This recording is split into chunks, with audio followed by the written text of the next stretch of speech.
Landing gear retracted. Ship released. Engines engaged.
Delta Pavonis hosts political conference. Delegations from the Federation and the dictator Yuri Grom are meeting to determine the Delta Pavonis system's future. Both are on a diplomatic mission to convince its controlling faction to either swear allegiance to Yuri Grom or become a federal member state. Delta Pavonis was one of the original signatories of the Federal Accord in 2242, but has recently been governed by an independent autocracy. Yuri Grom himself is present, having arrived on the megaship Indomitable. Grom was once a respected admiral in the Federal Navy, before defecting with huge numbers of ships and followers. They established the independent EG Union, which he presides over as a military dictatorship. The rival delegation is led by Ambassador Delphine de Mon of the Federal Diplomatic Corps. They were transported on the Freedom's Foundation megaship courtesy of Delta Pavonis Galactic Interstellar, which formerly controlled the system. The ambassador invited newsfeeds to witness her initial introduction to Yuri Grom, who seemed slightly taken aback by her warm greeting. Grand Duke Simeon Petrescu, ruler of the autocracy of Delta Pavonis,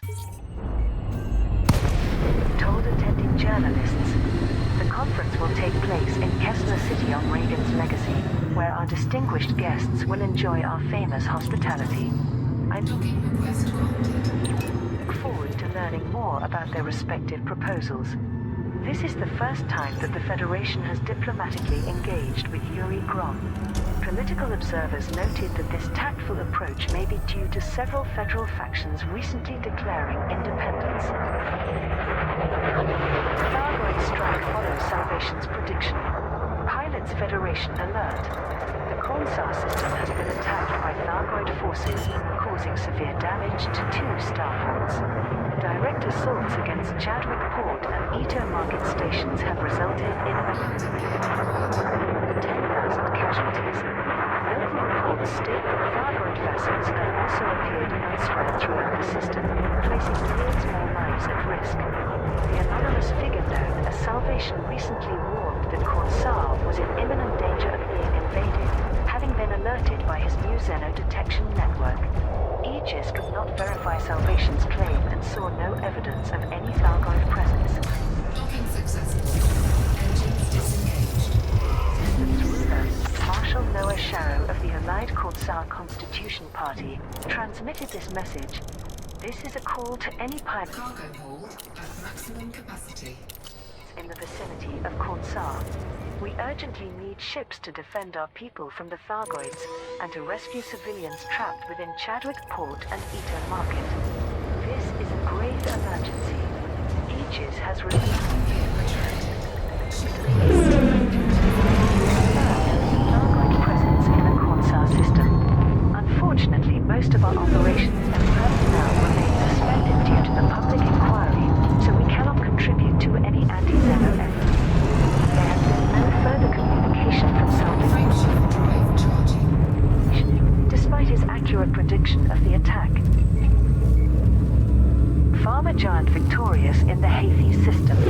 Pilot Federation alert. The Hades purple dynamic group.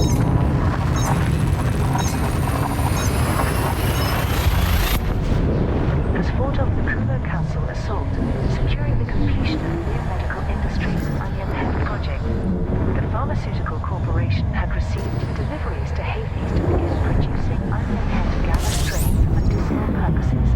In response, the Kumo crew syndicate attacked Neo Medical's corporate partner but failed to achieve its objectives. Neo Medical Industries confirmed Frame ship drive charging. investment in its project to mass-produce Onion Head gamma strain has increased following the conflict's resolution. The news was eagerly received in many alliance and independent systems, which have expressed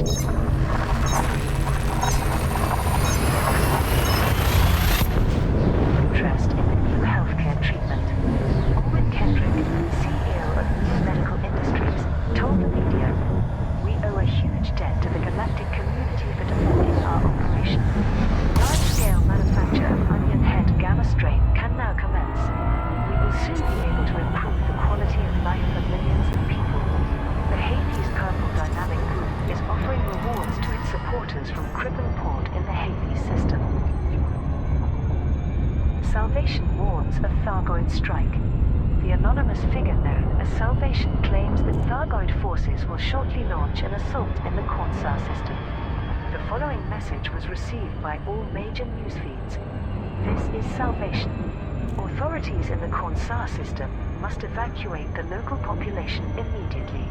I believe a Thargoid invasion of the system is imminent. I became aware of this danger while developing a new interstellar Xeno detection network, which will be far superior to Eagle Eye. Although the network is not fully complete, we cannot dismiss this report as a false reading. Cornsar must act now. Carter Armstrong, a chief administrator with Aegis, delivered an official statement. Aegis cannot validate this claim. There is no indication of a Thargoid presence in the vicinity, and Cornsar is too far from their known territories to be a viable target. As most of our operations are suspended due to the public inquiry, we cannot dedicate any resources to investigate further. There was also a response from Marshal Noah Sharrow, who governs the Cornsar system on behalf of the Allied Cornsar Constitution Party. We have no interest in the games of one-upmanship between Aegis and Salvation, nor do we believe for a moment that the Docking request denied. Thargoids would go out of their way to harass us. Docking request granted. Rebellion spreads through the Federation. A further 7 federal factions have severed ties with the superpower in protest against government monitoring of communications. These latest secessions have been undertaken by minor factions that do not control any systems, including Untok Free, United Poznoi League and Progressive Party of Ingale. Political journalist Sophia Landing gear deployed. Vilo reported for the Federal Times, 8 factions had previously declared independence from the Federation, and now an even greater number forms the third wave of rebellion. It's clear that their populations feel empowered to take a stand against losing their constitutional rights of privacy.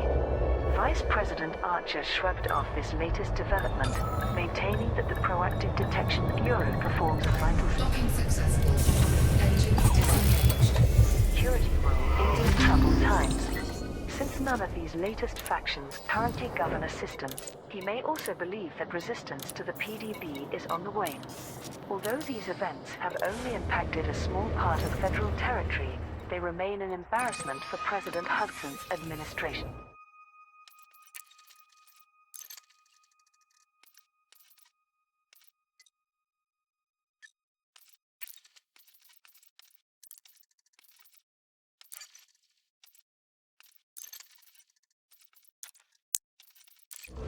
Shadow President Winters continues to implore Congress to repeal the Domestic Counterterrorism Act, but she has also taken political criticism since many feel her rhetoric inspired these factions to secede. Empire marks anniversary of NMLA attacks. A day of mourning has been declared across the Empire to mark the first Frameshift drive charging. anniversary of the NMLA's Imperial Starport bombings. On Thursday, the 10th of September 3306, Imperial stations in the Samias, Gabgeorgis, LHS 40,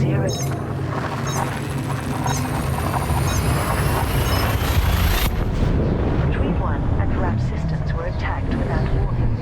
Over 60,000 people were killed and twice as many wounded by powerful explosives that delivered a caustic enzyme payload.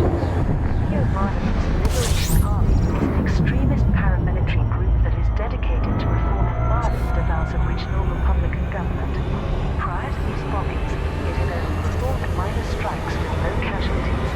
The NMLA's terror campaign grew to encompass all 3 superpowers with the 9 Martyrs attacks in March 3307.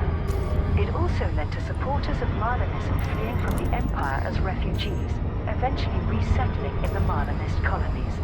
Princess Aisling Deval paid respects to the victims during a memorial ceremony at her palace on Emerald. She also spoke of her father Prince Harold Deval, who was assassinated by the NMLA shortly after the bombings. Messages of condolence have been sent by President Zachary Hudson, Prime Minister Edmund Mahn, Imperator Hadrian Augustus Deval and First Minister Octavia Volkov. All vowed to continue contributing resources to ACT, which recently shut down many terrorist cells. Coupled with the loss of its political wing, the NMLA threat may finally be diminishing. Archon Domain retaliates against Pharma Giant. Pilots Federation alert. The Kumo Council has declared war on the Houthis Purple Dynamic Group for the latter's role in supporting neomedical industries. The pharmaceutical corporation's recent campaign in the Houthis system enabled the mass production of onion head gamma strain, scheduled to be available as a medicinal product from alliance and independent markets. The drug is currently distributed in a handful of Anarchy systems by the Kumo Crew Syndicate. As hostilities erupted in the Houthi system, Archon Domain broadcast a message for neomedical industries. Did you truly believe you could steal from us and survive unscathed? Now your allies will pay for your greed with their blood. In response, CEO Olwyn Kendrick broadcast a call for help. This terrifying attack by the galaxy's most vicious pirates may pressure investors to withdraw, causing the entire project to collapse. If so, the vital materials that pilots delivered will be wasted. To prevent this, we urgently require support for our corporate partners against these criminals. The Houthis Purple Dynamic Group is offering rewards to pilots who help protect its ships against pirate assault. The Kumo Council has also offered to reimburse mercenaries who fight on their behalf. Neomedical Industries' Onion Head campaign concludes. Pilots Federation alert. The pharmaceutical megacorp has received sufficient materials to produce onion head gamma strain as a medical treatment. Pilots delivered shipments of HE suits, polymers and robotics to Crippen Port in the Houthi system. Payment for these deliveries is now available at the starport from the pharma giant's corporate partner, Haithi's Purple Dynamic Group. Bounty vouchers were also offered for all wanted ships, in expectation of pirate attacks coordinated by the Kumo Crew Syndicate. Their megaship remains in the Houthi system, which has raised concerns about further retaliation from Archon Delane. An announcement was made by Alwyn Kendrick, CEO of Neomedical Industries. Thanks to the sterling contributions, it looks like we are on track to roll out the medically certified strain of onion head to approximately 15% of all independent systems and alliance systems for the 17th of September 3307. It will soon be viewed as a vital healthcare product for millions of people rather than a notorious narcotic. There has been some criticism of the alliance, especially from federal and imperial quarters, for allowing the popular psychedelic drug to be sold legally. However, the Assembly reiterated that most alliance trading laws are enforced on a system-by-system basis, and that the deal is only there because of the firm assurances and underwriting made by Neomedical Industries. Mahon. Sirius Treaty would save Aegis. Prime Minister Edmund Mahon has commented on the Aegis inquiry and his failed proposal to unify anti-Xeno operations. As part of an interview with the Alliance Tribune, he said, "The greatest regret of my career is that I was unable to formalize the Sirius Treaty at the Galactic Summit. This would have revolutionized Aegis by providing the commitment and resources it deserves, sparing it the indignity of a public inquiry. The 9 Martyrs attacks prevented that historic occasion, of course, but the Sirius Treaty itself remains viable. I'd be happy to ratify it on behalf of the Alliance if we can convince the other signatories that defending humanity from the Thargoid threat should be our utmost priority." Investigators continue to gather information regarding Aegis's operation. Docking successful. Engines disengaged. There have been further resignations of key staff, and financial records are being independently audited. Dr. Paul Borman, Cargo hold at maximum capacity. chair of the Board of Inquiry, confirmed that charges of criminal negligence could be brought against key figures within Aegis given sufficient evidence. However, there is uncertainty as to which court would deal with legal proceedings for a trial.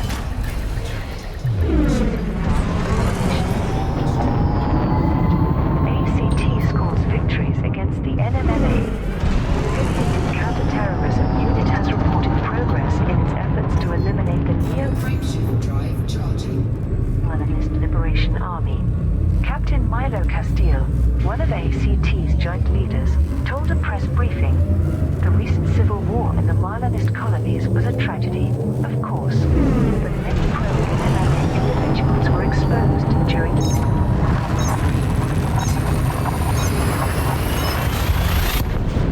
conflict." Minister John Christophion, the elected leader of the Marlinist Reformation Party, has cooperated fully in rooting out extremists from his faction. As a result, our agents have successfully raided dozens of NMLA cells and arrested several thousand paramilitary activists.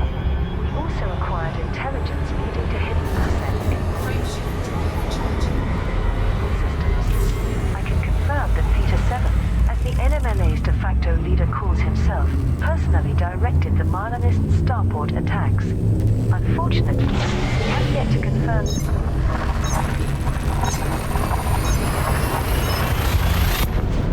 deleted group's current whereabouts. The threat of further bombings cannot be ruled out. The NMLA has also been seriously impacted by the death of Aaron White and the failure to elect a new Marlinist prime consul.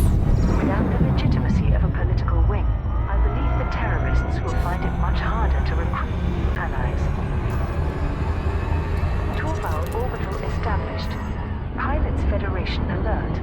A new starport has become operational in the LTT-198 system, following Senator Zemina Torval's mining initiative. Torval Orbital will serve as the administrative headquarters for Torval Mastopoulos Mining. The company successfully competed against Recon Corporation to establish a presence within LTT-198. Marlon Royce, business analyst for Vox Galactica, observed, Mastopoulos Mining should be boasting about the positive start for its new subsidiary. Instead, its reaction has only confirmed the widening rift between the Mastopoulos family and their corporation's majority shareholder, Zemina Torval. CEO Gabriela Mastopoulos officially distanced herself from the offshoot company, claiming it hijacked our name with the intention of luring our clients. And speaking to Imperial media, both Adrian and Elena Mastopoulos criticized Constantia Torval's suitability to act as operations director.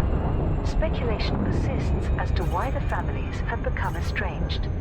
For now, Zemina Torval seems to be focusing solely on her direct descendants, with her youngest daughter Petra Torval becoming a fellow senator and grandson Titus Torval promoted to a senior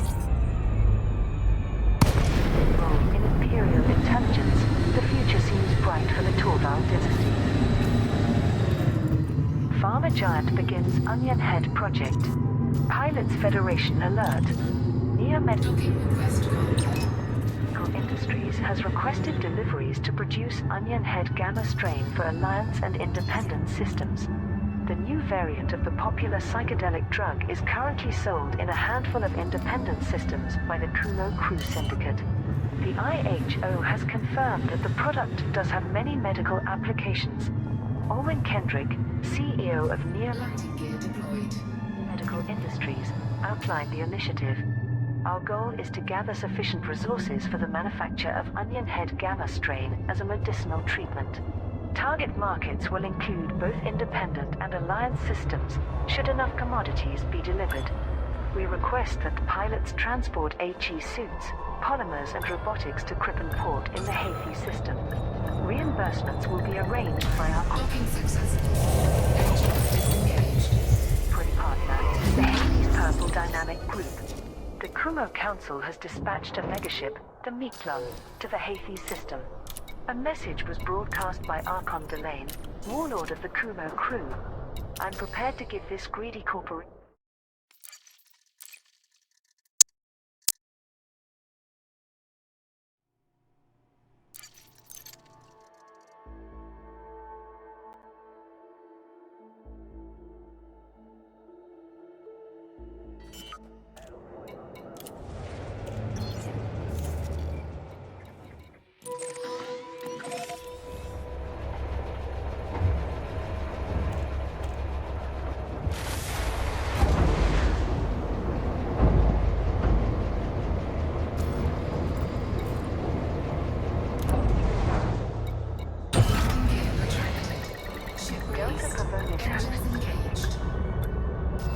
Pharma giant begins Onion Head project. Pilots Federation alert. Medical Industries has requested deliveries to produce Onion Head Gamma strain for Alliance and Independent systems. The new variant of the popular psychedelic drug is currently sold in a handful of independent systems by the Kumo Crew Syndicate.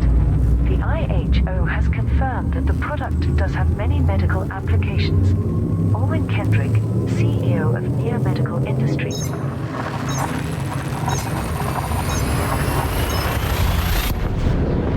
outlined the initiative. Our goal is to gather sufficient resources for the manufacture of Onion Head Gamma strain as a medicinal treatment. Target markets will include both independent and alliance systems, should enough commodities be delivered.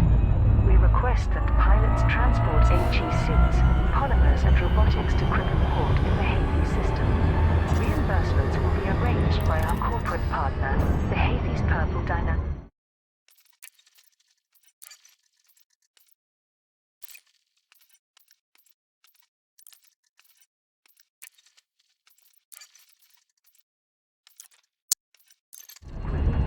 The Kumo Council has dispatched a megaship, the Meeklon, to the Hayfi system. A message was broadcast by Archon Delane, warlord of the Kumo crew. I'm prepared to give this greedy corporation time to reconsider stealing our commercial property. I'm also prepared to massacre everyone in the system. Your your choice. In response, the Houthis Purple Dynamic Group has agreed to offer bounty vouchers in order to protect ships from pirates and other wanted vessels. Federation criticized by Alliance and Empire. Alliance and Imperial leaders have responded to the recent wave of federal systems declaring independence. 8 factions have now severed ties with the Federation in response to government surveillance of all private and public communications. In an interview with the Alliance Tribune, Deputy Prime Minister Angela Corcoran remarked, "The Proactive Detection Bureau's intrusive nature has caused millions of people to rightfully demand self-rule. President Hudson should be fearful that history might view him as the Federation's first dictator." Senator Denton Patrios's comments were featured by Eye on Akinar. Of course, the Federation's factions are turning against it. The arrogance and corruption of its leaders will inevitably cause it to rot from within. We can expect to see it dissolve into chaos before long. Federal Newsfeed Seoul today published a response by Vice President Jerome Archer. Both the Alliance and Empire have chosen a reactionary approach to terrorism, whereas the Federation has made great strides in intelligence gathering and preventative action. I'm confident that the Proactive Detection Bureau will come to be accepted as one of the galaxy's greatest innovations. Hyford's cache reveals mysterious project. Pilots Federation alert. A databank left by a crashed vessel on the moon Colonia 5EA has reactivated, revealing clues as to its origin. The crash site was first discovered over 4 years ago via listening posts in the Colonia, Nichi and Wasat systems. These posts held transmissions from the ship's owner, Commander Hyford, discussing his attempts to avoid members of a private military outfit he had previously worked for. This latest development was discussed by Eric Gunnarsson of the War-Glass Investigations Agency. Commander Hyford spoke of making deliveries to a nameless organization in the Pleiades and left a data cache in the Colonia system and provided further details. Hyford's cache, as some investigators referred to it, had remained locked until a manually set timer system finally expired last week. The information within has apparently directed pilots to investigate the HIP 26176 system. It's possible that Kid Fowler's recent theories regarding Black Flight, another old mystery, might prove relevant after all. But there are bigger questions that need answering. Who was Hyford working for? Were they responsible for causing his ship to crash? And if so, what secrets were they trying to keep? Corporation plans Onion Head medical product. The pharmaceutical giant Neo Medical Industries aims to mass-produce Onion Head gamma strain Docking request granted. as a medicine. The announcement follows a report from the Interstellar Health Organization, which details how the new Onion Head variant is an effective treatment for many psychological and musculoskeletal conditions. Owen Kendrick, CEO of Neo Medical Industries, told the media, "The IHO has confirmed the findings of our research of Onion Head gamma strains used for specific medical purposes. Clinical trials prove that its psychedelic qualities are no more intense than the side effects of conventional neuroleptics. It is inappropriate that a crime syndicate should product that can relieve the suffering of millions. Therefore, we aim to build our own stockpile to expedite its distribution to common markets." This statement was viewed as controversial in some quarters, particularly within the Federation. However, there have been expressions of interest from many independent factions. The Kumo Crew Syndicate, which manufactures and distributes Onion Head gamma strain, Docking successful. Engines disengaged. has offered no response as yet. Neo Medical Industries is one of the 2 largest pharmaceutical companies in the galaxy, alongside Vandermeer Corporation. Cargo hold at maximum capacity. It provides healthcare services